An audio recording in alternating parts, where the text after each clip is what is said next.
offended by hearing Bible verses. Amen. We're talking about here on earth, because he's here. We're talking about physical. We're talking the grab, hold, touchy feely.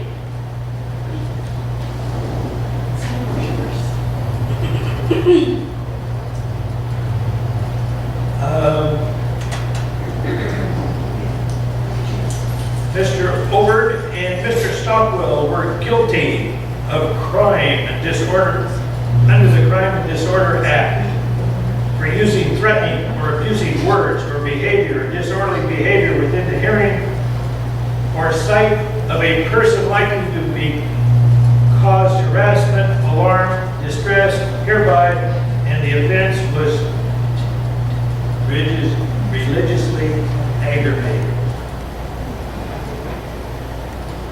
This was in UK.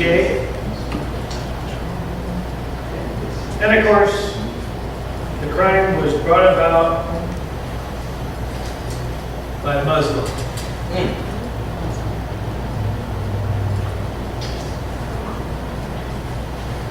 The British Christian organization warns the prosecutor said throughout the dispute is alarming, subject to Islam's Sharia law. And the government will enforce the Islamic agenda of prohibiting any criticism of Islam. That was July 6, 2017, 9:34 p.m. We'll leave that.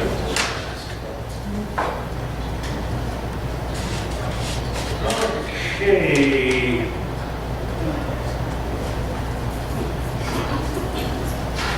This one.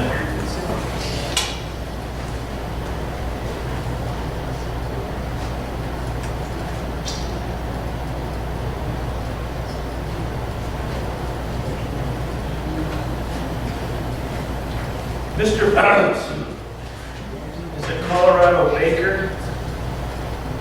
He was punished by his state for living by his Christian faith, will now have his case reviewed by the U.S. Supreme Court.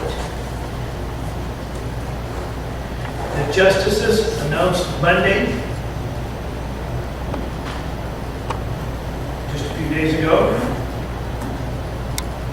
they will hear it this fall, the case brought by Jack Phillips and his cake shop, Masterpiece Cake Shop. Phillips was publicly berated and punished by the Colorado Civil Rights Commission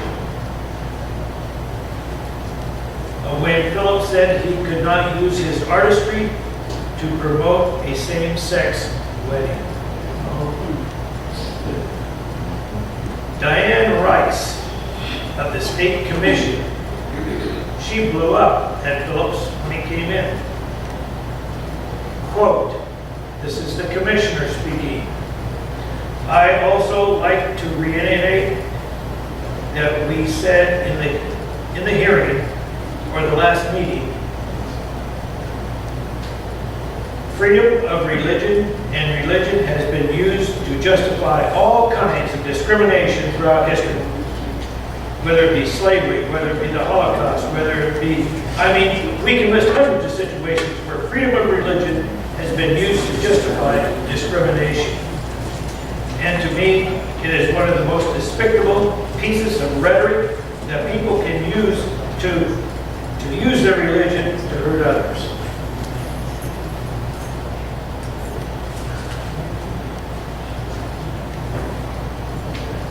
So what are they talking about? Thou shalt not. And they're getting upset about thou shalt not.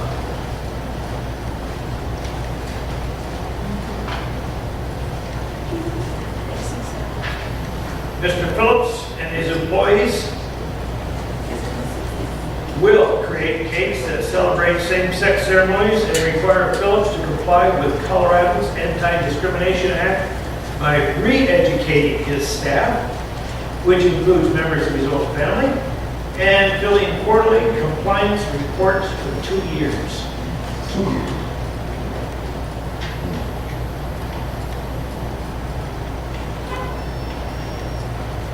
In contrast to the ruling against Phillips, the commission found in 2015 that 3 other Denver cake artists were not guilty of creed discrimination when they declined a Christian customer's request for a cake that reflected his religious opposition to same-sex marriage.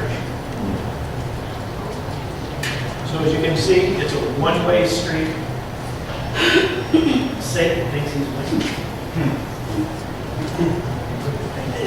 Oh, yes. Girls' school. This comes out of North London. Does not give pupils a full understanding of fundamental British values, according to the Office of Standards for Education, Children's Services and Schools. The school has 212 pupils, an annual fee of £5,200 or $6,600. It was praised elsewhere in the report for its education it offers. Private schools in the UK that do not meet the standards, Ofsted, which is the Office of, I just read it here, Standards for Education, Children's Services and Schools. If they do not meet the requirements, they can face closure by the Department of Education. What do you think the school taught? What grades, what years, and all this kind of stuff? I just read to you what the school was doing. It's a private school.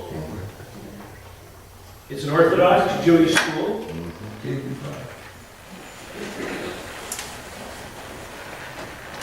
It's for girls, age 3 to 8. 3 to 8. 3 to 8. Preschool. Closure because pupils, a private school of Orthodox Jewish girls aged 3 to 8 faces closure because pupils are not taught about homosexuality or gender reassignment. Praise God.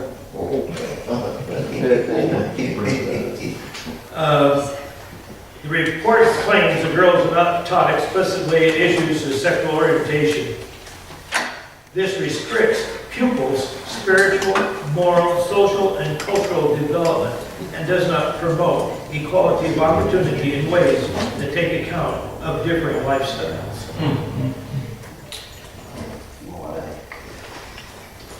Which brings up another one.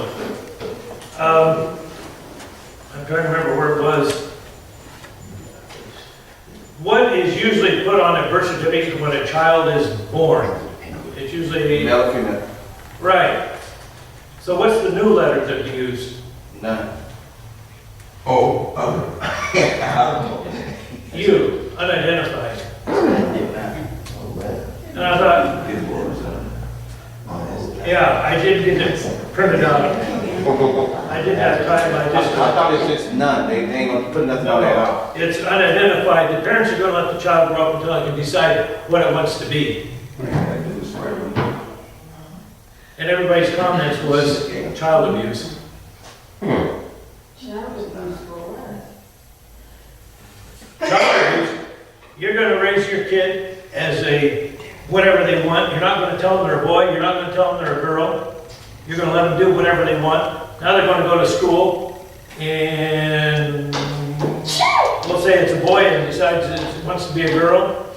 And so parents, he wants to play with dolls, so parents treat it as a girl. Now you go to school. Girls are a little different than the girl that they are sending in, aren't they? Yes, indeed. Now, what's going to be going through the poor kid's mind? Or the opposite? So what are you gonna call him? I mean, that girl ain't going there, what you gonna? It's a kind of a neutral name, it can go for either one. Also, that's Like Aaron, Unisex name. Yeah, gender neutral name. not Aaron, Aaron, he all right. So far, there's been 2 cases of those come up on my news report, and I've just been, I turn it on, I go through them, but I got too many other things to do and I don't know. didn't get it done. Yeah, I saw it on my Facebook this week, and there was a, I don't know, the transgender or whatever, man, and he was reading a lesson about transgender, or whatever it was, and he was some little bitty kids, you know, and I spoke with that, and I was like, they're too young to be going into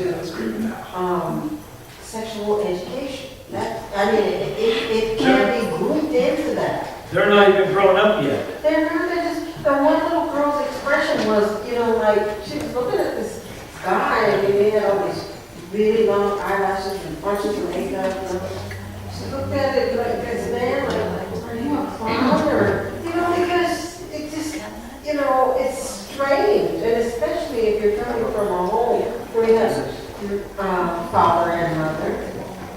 Oh, yeah, yeah. We'll end it on a little better note.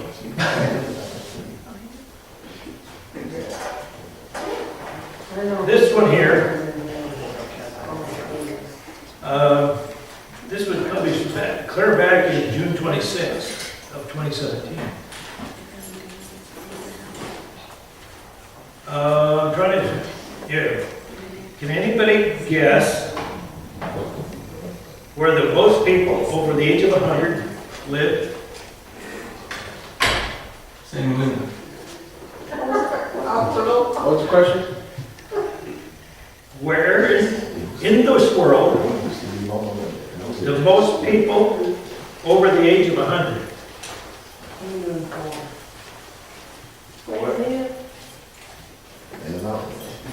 Try a country. What country? Oh, in the country? Let's try one country. Oh, country? Amsterdam or something? Australia. Swiss, Swiss Alps, Swiss can move. Thailand, No. It used to be Asian. Somewhere. Where, what kind of diets are we supposed to be on? Plant pigs. Yeah, what's the world call that diet? vegan, Vegetarian. Mediterranean. Mediterranean. Mediterranean. Very little oil, but very little meat. The world's healthiest village. It all comes down to eating less sugar. Cardiologist has spent years studying the reasons behind the rates of heart disease and obesity in Britain. And the residents in the village of Pioppi in southern Italy, where diabetes is unheard of, and many live over the age of 100.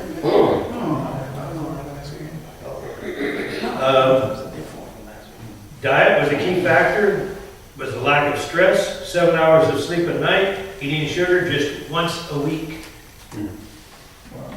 He has concluded that simple lifestyle changes, such as consuming less sugar, were more powerful than any medication doctors could prescribe.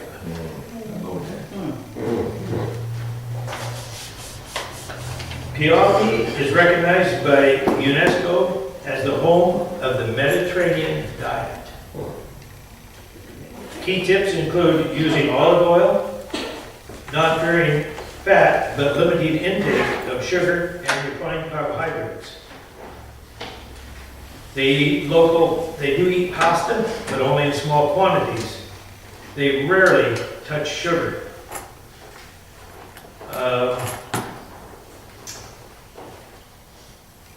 It have estimated that if the British adopted this lifestyle changes, they can achieve results within 3 weeks, and in some cases, even reverse type 2 diabetes.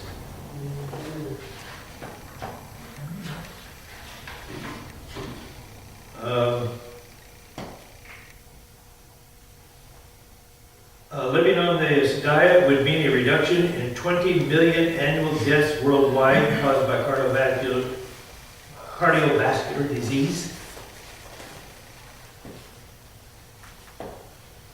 How to live to 100 in 8 simple steps. 1. Eat your greens. No fewer than 2 portions of vegetables at least twice a day. Now this, I don't know. It says eat 10 eggs a week because they fill you up and are rich in protein. Take a handful of nuts, the original superfood, every day. Eat small portions of extra virgin olive oil every day. Don't be afraid of fat, but sugar and refined carbohydrates, like white bread, are the enemy. Stop counting calories as they do not reflect nutritional value.